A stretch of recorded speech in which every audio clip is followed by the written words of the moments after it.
Philip, let's start with Donald Trump's choice of a running mate, J.D. Vance. What more can you tell us about him? Well, first of all, I expect everyone wants to know what J.D. stands for. It's James David, but you shouldn't call him that because he's known universally as J.D. Vance. He's 39. He was actually a former U.S. Marine Corps veteran. Now, the strange thing about J.D. Vance is that originally he was anti-Trump. He was a never Trumper. He called Trump America's Hitler. He also described him as an idiot.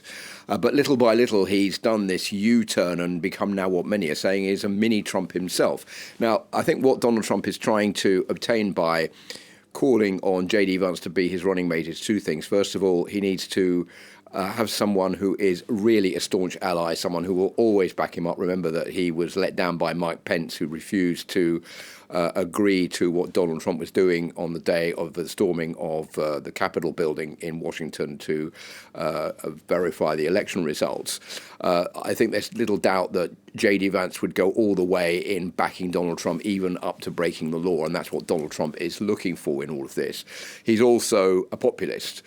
He is against immigration. He is saying that the 2020 election was rigged and that he's against more U.S. aid to Ukraine. And the second point is I think that he wants to have someone who is a counterbalance to the youthfulness of Kamala Harris face-to-face with Joe Biden, even though Kamala Harris is 60.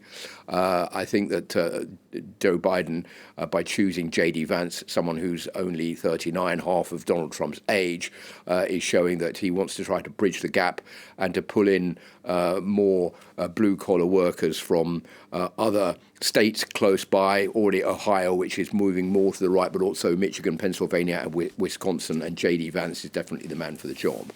Philip, the assassination attempt against Donald Trump, of course, really changed the narrative there in the United States that had really been focused on Joe Biden, and is he too old for the race, which we were talking about very much last week. There are still calls for Biden to pull out of the race, even though the president does remain adamant that he does want to stay in. Could anything change his mind at this point? Well, I think there are another couple of things here as well that will maybe swing this. The first one is the Democratic National Convention, which is due to take place next month. I think that's the make or break moment. But I think before that, if we start seeing, as a result of this assassination bid, the polls beginning to fall and Biden falling sharply in his support base amongst the American people, that is certainly going to act as a wake-up call.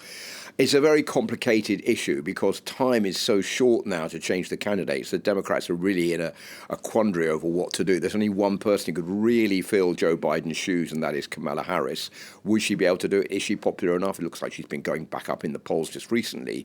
But nobody knows how all of this is going to pan out in the next few weeks after this failed assassination bid. What effect will that have on the Democrats' campaign? What will that have on all the rhetoric that's been being spoken out about in the United States, particularly on the Trump side, but even more especially on the Biden side? All of that, I think, will play into the final decision being made on whether or not Joe Biden can still run. All right, Philip, thank you for that. France